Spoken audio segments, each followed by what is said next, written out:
Hello and welcome to Bastards and Broken Things, a podcast covering Game of Thrones and now, of course, House of the Dragon, brought to you by the lovely team that is Fan Critical. My lovely lords and ladies, I am your host, Ser Len, and today with me, by my side, is, of course, my trusty squire, the most famous cupbearer in all of Westeros, Gareth. How many cups does it take to get a knighthood? That's the question maybe, on everyone's lips. If you do a good job throughout the season, when we get to the end of the season, there might be a surprise for the listeners and for yourself. But or there might be a violent uprising if be. if my due rewards aren't served, then there have been far more surprising rebellions. So just watch it back. That's all I'm saying. That's all I'm saying. Robert's rebellion, then Gareth's rebellion. Correct. Okay, got you. Well, it's not a given, Gareth. So you fucking better still work hard, because otherwise it's not happening. All right. So, and the listeners, that goes for you too. You need to listen to see what happens to little Gareth. All right. Right. Well, Gareth, this episode, I have to say, of course, this is our hot take. So just for anyone tuning in for the first time, we jump in straight after the episode has aired and we've watched. We come to you with our unfiltered, unsullied thoughts. Okay, straight after watching it with our own eyeballs. We Unlike scuttle some across characters in this episode. Oh yeah, true that, Gareth. True that. We scuttle across to our microphones and spew cohesive words and sentences in the hope that we can make sense of what is going on. Isn't that right, Gareth? That is about the gist of it. Yep. Sometimes it's absolute garbage, but most of the time there's some semblance of sense in there. Yeah. This was a very hot and steamy and spicy little episode, wasn't it, Gareth? Certainly was. Some very getting a bit hot under the collar for Hot D today. Hot D, hot takes. Yeah. All right. Well, the way we do this is we just list out some hot takes, okay? Because, like I said, unfiltered. I'll go with hot take number one, Gareth, to get the ball rolling. Yeah. Incest! ! That's what I've got written in my notes. Yes, I'm glad you said some exclamation mark and not question mark at the end. No, incest? There's no question. There's incest? No question. And it's not me asking you for incest. We're not even related, right. But it's not me asking. Okay. Well, not by blood, but some things are thicker than blood, like custard. Very much so. I've put here. This has been hinted at throughout the season. Poor little Aegon last week was getting 2-year-old Aegon getting told to get incestuous with his half sister. This is Daemon and Rhaenyra. And it was spicy, wasn't it? Bloody hell. I mean, it came out of nowhere, and it was very artsy as well, wasn't it? It was, artsy, cross dissolves. Ooh, yeah, very, very gritty. Down and dirty. Flea bottom, mate. Flea bottom. Yeah. I mean, it makes. You're right. It's been sort of seeded throughout. It makes all the little kind of looks of seeded. Yeah. The little looks of sort of half admiration from Rhaenyra in Daemon's direction. It puts another spin on them. But he got her all riled up and left her wanting more. She duly went and got. Other way round. Yeah, unbelievable. So that's hot take 2, Gareth. If you want to go with hot take 2. Hot take 2. Shall I just continue on with that theme then? Hot take 2 is that this is even more obvious, an even more obvious coupling, which is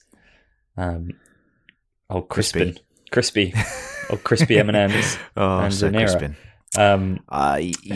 This is very interesting, Gareth, I have to say, because what have you done, Sir Crispin?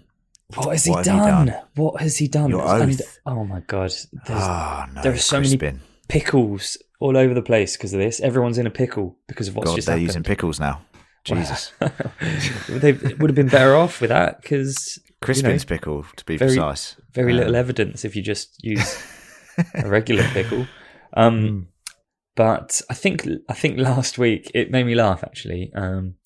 Lucy said, "Yeah, I think Kristen and Rhaenyra quite like each other." I was like, "Yes, it's the most obvious thing in the world. Like, they haven't tried. That's not a secret.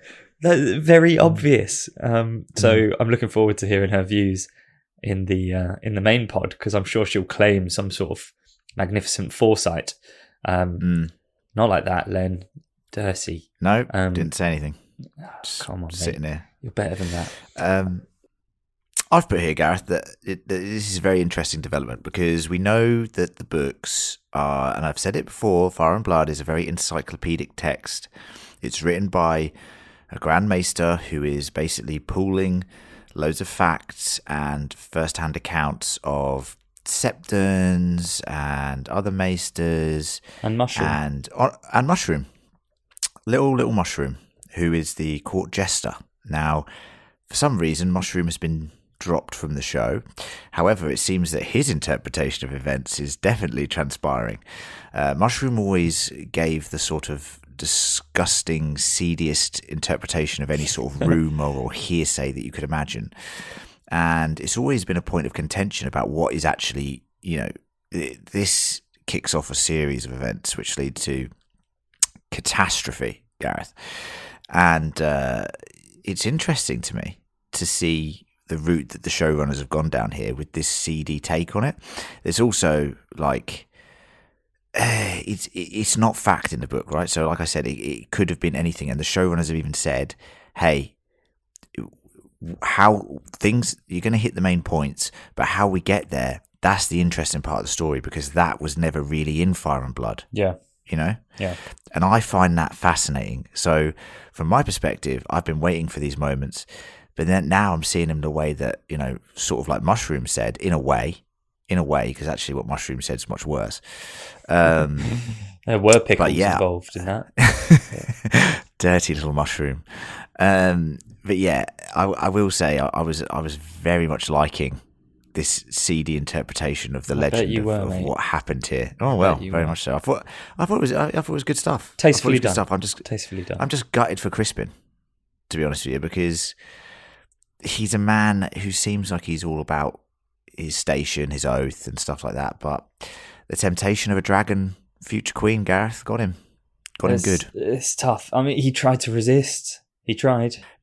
Question: what do you do in this situation, right? Because not you specifically, but put yourself in his shoes.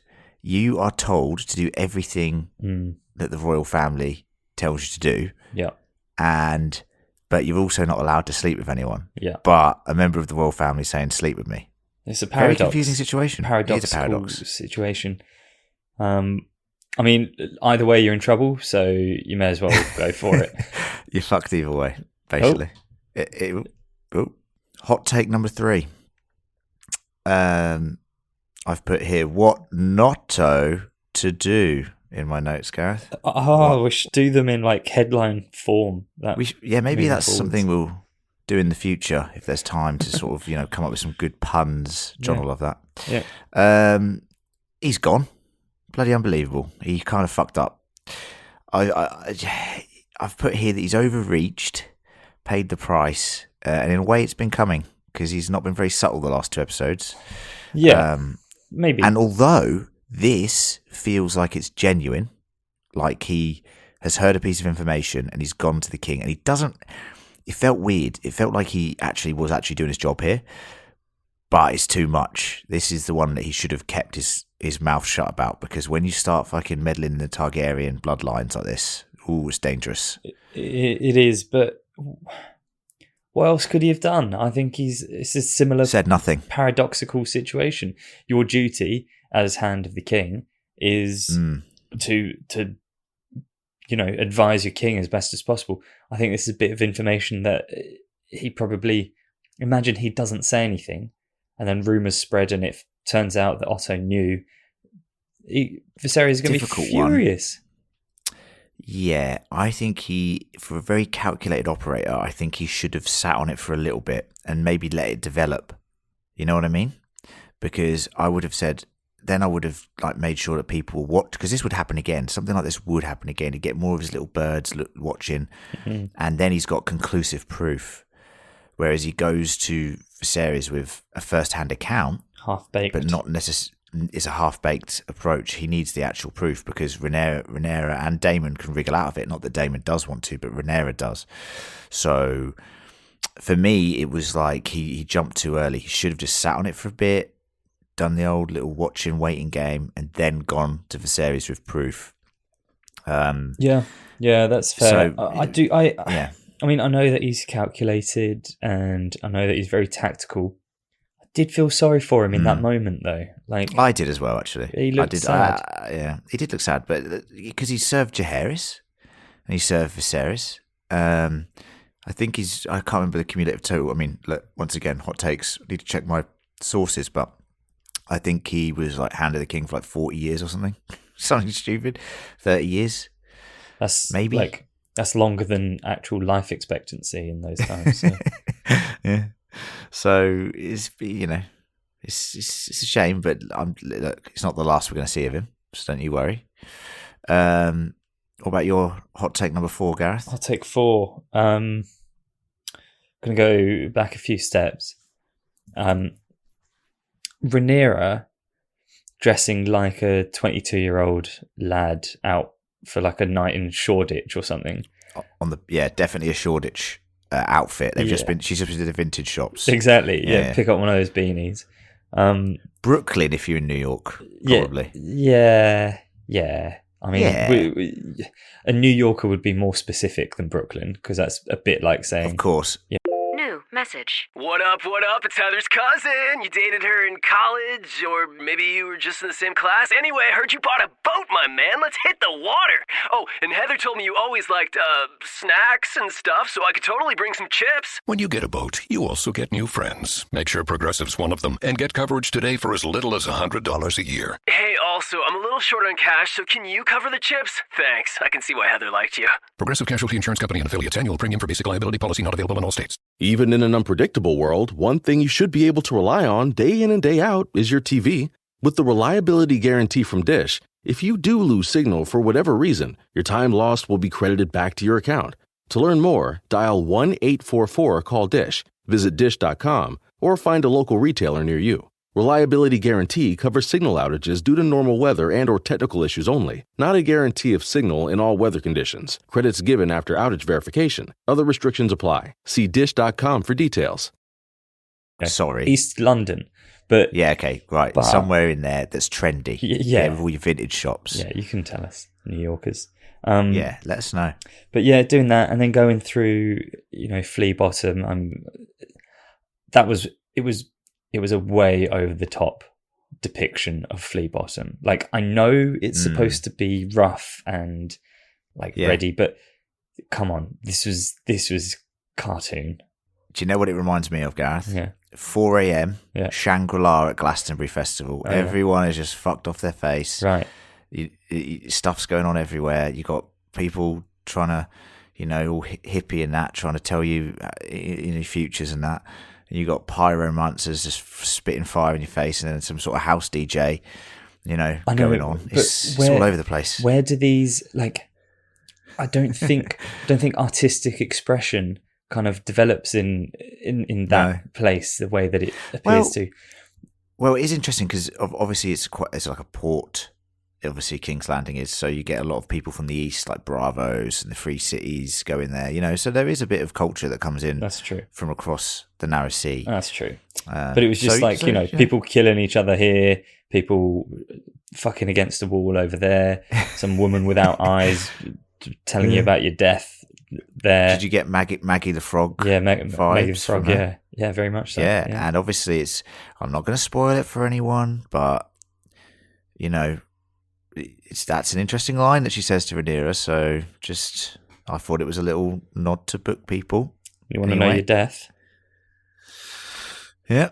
Well, yeah. I mean, yeah, it would be a spoiler if she went, you want to know your death? Because what it is you fall over and you're coming out of the bath. That's not how she dies. It's not how she dies. Anyway, maybe she doesn't die. Wouldn't it? She does sometime, because obviously she's not in Game of Thrones. So she doesn't live forever. She's not, not 175 years old.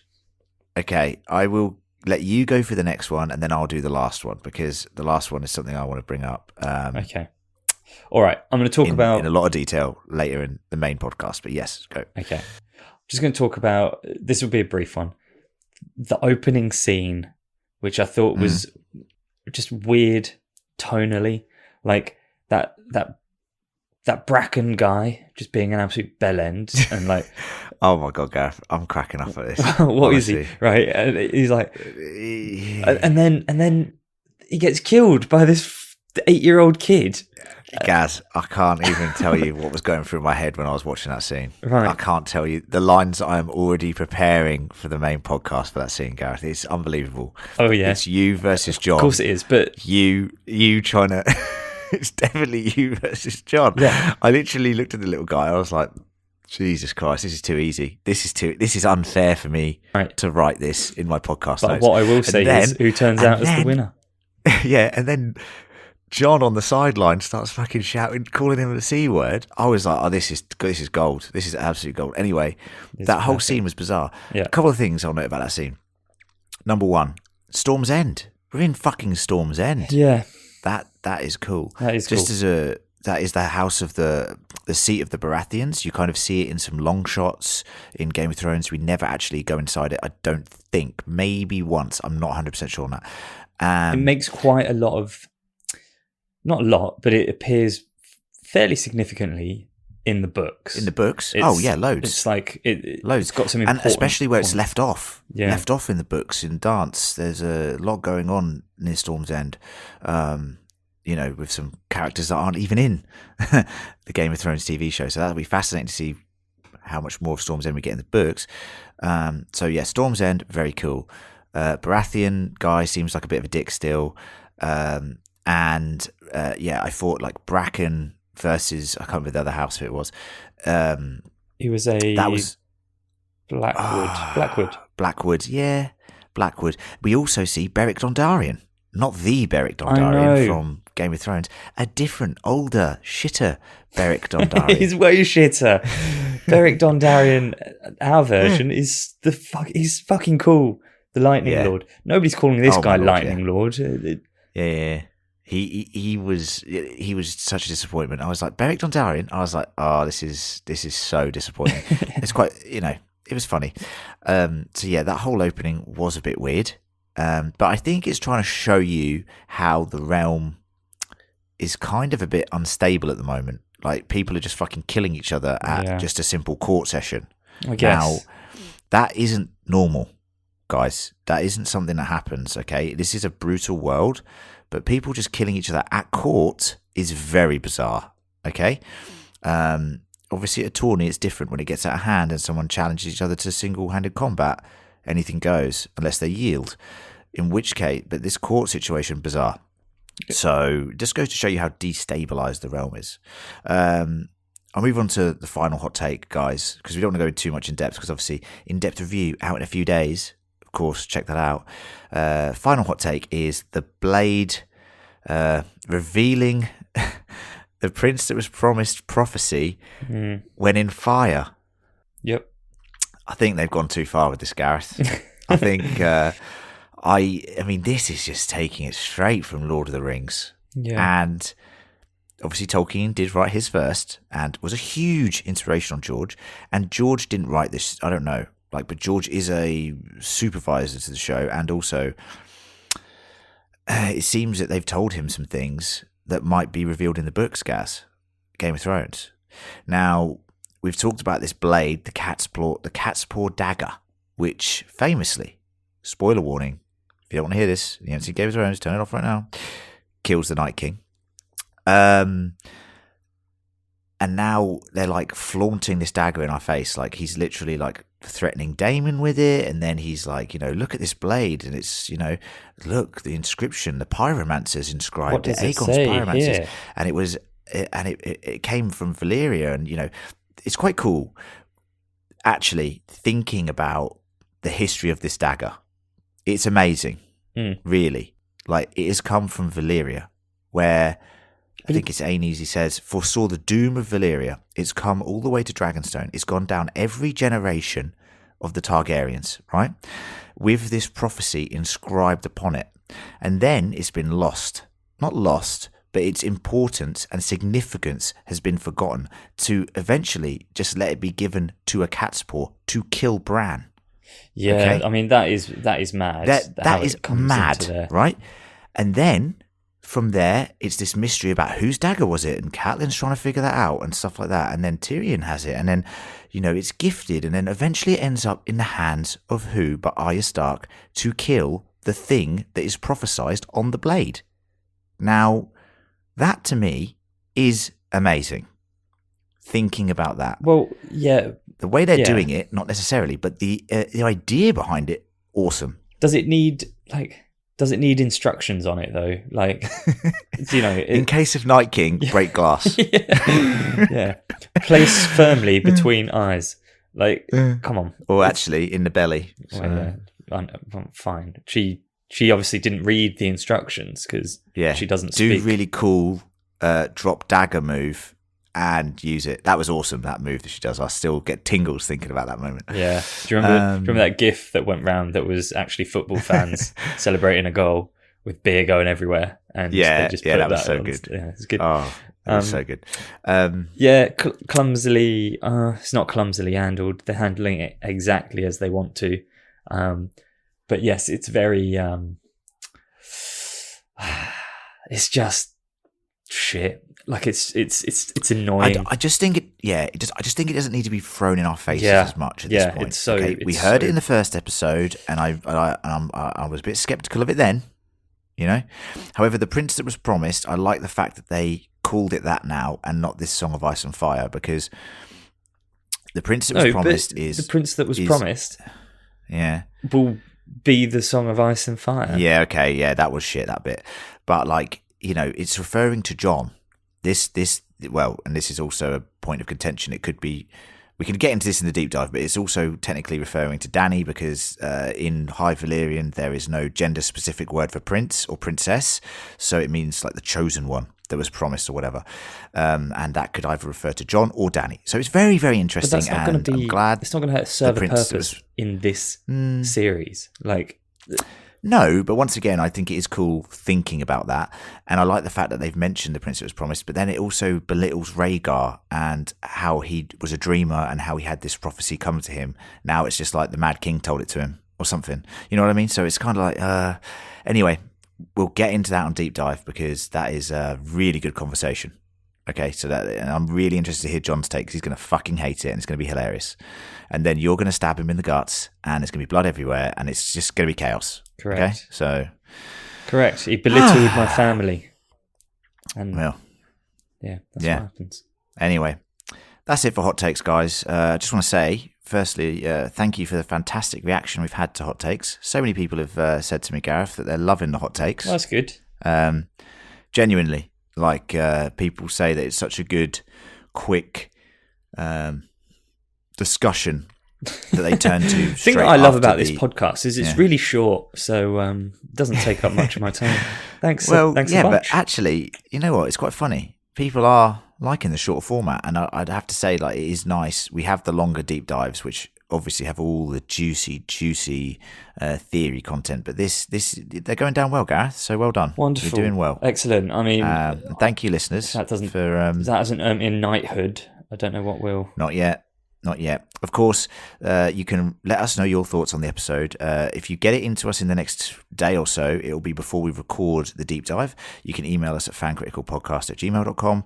If you want to sponsor us further, go to patreon.com/fancritical. All of these links are in the show notes. There'll also be the Instagram, the Facebook, the Twitter, all of that jazz. So follow us on there if you can as well. Thank you to my trusty squire, Sir Gareth. Yeah. Yep. Beautiful. Fill up my cuppeth, and we will see you in a few days for the deep dive. Laters, guys. Bye. Don't even want knighthood.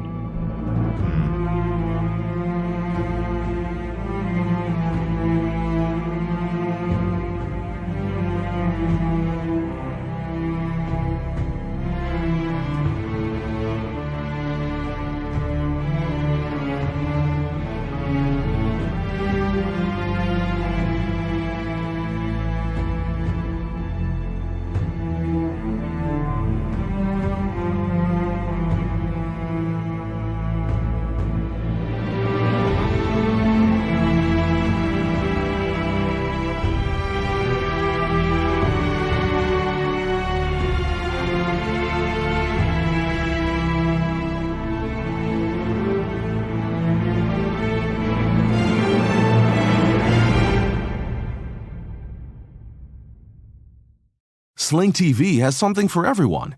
It really just depends on what kind of mood you're in. If you're looking for sports, Sling's got you covered with pro and college football and basketball, baseball, hockey, soccer, golf, racing, and so much more. Sling also has reality TV, so you can keep up with the latest gossip with today's hottest shows on channels like TLC, Bravo, MTV, and more.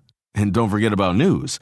Get up to date with today's most trusted sources like MSNBC, CNN, and Fox News. Feeling adventurous? Explore thousands of movies and shows on demand. So what kind of mood are you in? No matter what your answer, Sling is what you need. Getting Sling is easy. Sign up and start watching in just 5 minutes. You can stream on any device and record up to 50 hours with included DVR space. And the best part is, you can pause or customize your subscription at any time. Check out Sling.com for special offers. Sling, the TV you love for a price you'll love. Try it today. New message. What up, It's Heather's cousin. You dated her in college, or maybe you were just in the same class. Anyway, I heard you bought a boat, my man. Let's hit the water. Oh, and Heather told me you always liked, snacks and stuff, so I could totally bring some chips. When you get a boat, you also get new friends. Make sure Progressive's one of them, and get coverage today for as little as $100 a year. Hey, also, I'm a little short on cash, so can you cover the chips? Thanks. I can see why Heather liked you. Progressive Casualty Insurance Company and affiliates. Annual premium for basic liability policy not available in all states.